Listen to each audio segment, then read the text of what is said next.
समस्त मनरे आसे जे रूपा कहीं परिमाण बढ़ुची रूपा तो साधारण भाव में आम अल्प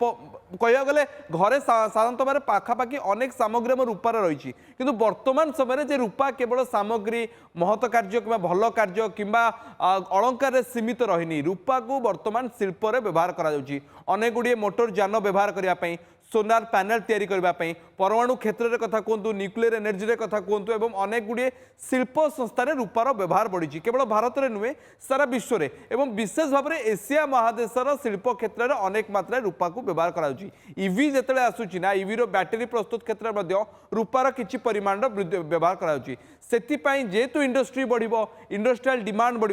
शिल्प क्षेत्र में रूपार चाहिदा बढ़ आप जान चाहिदा जिते बढ़े दर से बढ़ीज कारण हूँ चाहिदा मुताबक जोगाण आम पाखे ना आपण को जिते परिमाण रूपार आवश्यकता रही से परिमाण मार्केट रे नाही वर्तमान समय चाहिदा बढ़ुची शिल्प क्षेत्र में किंतु चाहिदा मुताबक से परिमाण सप्लाय हो पारु नाही से ये हूँ सबुठ बड़ 2 नंबर कारण एवं तृतीय कारण हूँ अमेरिकन फेडरल रिजर्व देखो सबु देश पाखे एक रिजर्व थाए सुना रूपार संरक्षण करके रखि था भारतीय रिजर्व अच्छी भारत पाखे अमेरिका पाखे अच्छी जेहेतु विश्वर बड़ अर्थनैतिक संस्था हूँ अमेरिका ता फेडरल रिजर्व पाखे जिते परिमाण जदि अधिका गच्छित अन्य देश प्रभाव पकेब एवं अमेरिकन फेडरल रिजर्व पर अनेक देश निर्भर एथपाई करते जेहेतु कि ऋण आनी था जदि सेठी कट ऑफ मार्क है सेठी परिमाण रिजर्व बढ़ी चलला ताहा अन्य देश प्रभावित पकाए।